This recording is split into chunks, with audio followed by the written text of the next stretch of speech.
David Stearns has been making some major moves the last couple of days. You guys know the big news. The Mets acquired all-star right-hander Freddy Peralta on Wednesday from the Brewers for prospects Jet Williams and Brandon Sproat. The Mets also got right-hander Tobias Myers as well. So let's get into the Peralta trade and the state of the Mets going into spring training with Michael Barron, co-creator and executive editor of Just Mets. Mike, what's going on, my man? Let's get straight into the breaking news about Freddy Peralta now coming to Flushing. 33 starts for the Brewers last season. He finished fifth in the NL Cy Young Award voting, and he made his second career All-Star appearance. He could be the potential ace the Mets rotation desperately needs, but he could also be a potential rental since this is a walk year for him. For what they got versus what they gave, was the juice worth the squeeze? I think so because simply put, the Mets not only did they need to improve the rotation, but they also needed a top of the rotation presence. And Peralta checks both of those boxes. He's, like you said, like he was fifth in the Cy Young Award voting last year. He won a league high 17 games. He had a 2.70 ERA. He is an ace by any measurement.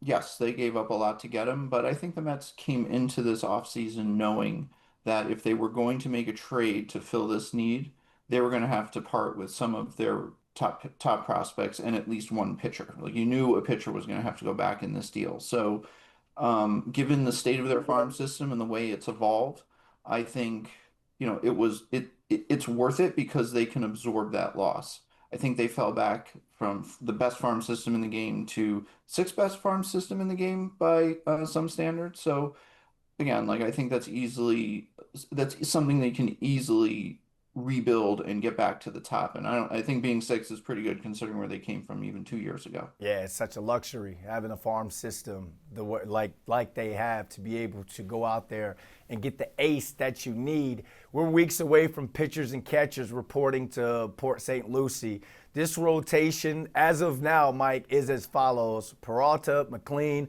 Senga, Sean Manaea, Clay Holmes, and David Peterson. On paper, is this one of the better pitching rotations in the NL? I don't think so. But I think they're a lot better than where they were at this time yesterday. But that just goes to show how much they needed someone like Peralta to even make them a mid-tier starting rotation. I think Fangraphs is still only projecting them as 15th in baseball. So, they jumped two or three spots in that projection just with this acquisition alone. And don't forget, they also have Tobias Myers, who's going to be potentially a hybrid starter and reliever, and he's, kind of like a sleeper acquisition in all of this. So, now, that doesn't mean they don't have the potential to take that paper rotation and be a top tier rotation. They have Nolan McLean, who's best pitching prospect and best right-handed pitching prospect in baseball. He was great down the stretch. He has ace-like potential himself. They're expecting Sean Manaea to bounce back after an injury-plagued up and down season last year. They're going to need more from Kodai Senga. They need a full season end-to-end from David Peterson. And I know that's a lot of ifs, but if they get that or they get 60% of that, they have the potential to be a top tier rotation in the game. There's no question about it.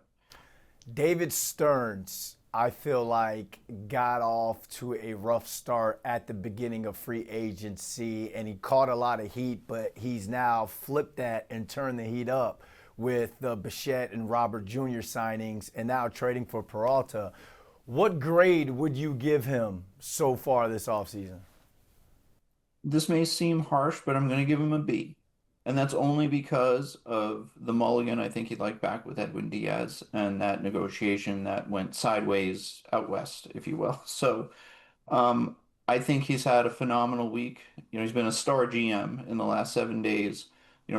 But when you consider the needs they had coming into the winter, and then he dismantled, a third of the roster just by losing Diaz and trading away Brandon Nimmo and, letting Pete Alonso walk.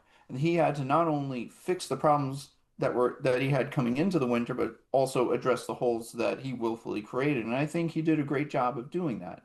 I think he's transformed the roster from being, or I should say the lineup anyway, from being a top heavy unit to a lineup that is a little bit longer, more athletic, maybe a little, obviously a little bit less power, but also at the same time, they're going to make a lot more contact and be a little bit more energetic out there. I think we're going to see less peaks and valleys as far as slumps are concerned. It should be a more even season end to end with this kind of lineup.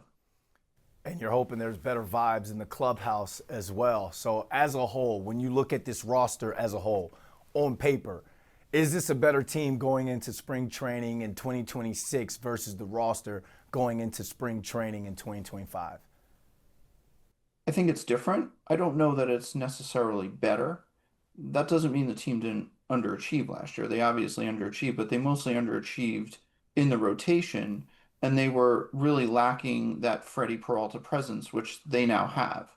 Um, but again, like I think they've transformed the roster. Maybe it's the same, pound for pound talent wise, but I also think this transformation makes them, potentially more competitive over a longer season and hopefully in a short series situation in the playoffs.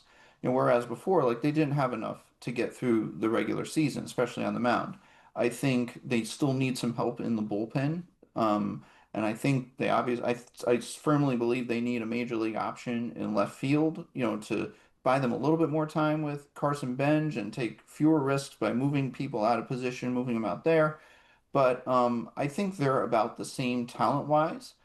But I also think, talent and the ability to perform as a unit are two separate things. And I think this unit is more capable of performing over a 162 game season than they were a year ago. All right, let's hope they can get off to a fast start as well this season. We got spring training right around the corner, Mike. So we're Yeah. going to be talking to you throughout the season. Appreciate you making yourself available today. Anytime. Thanks for having me. Love coming on.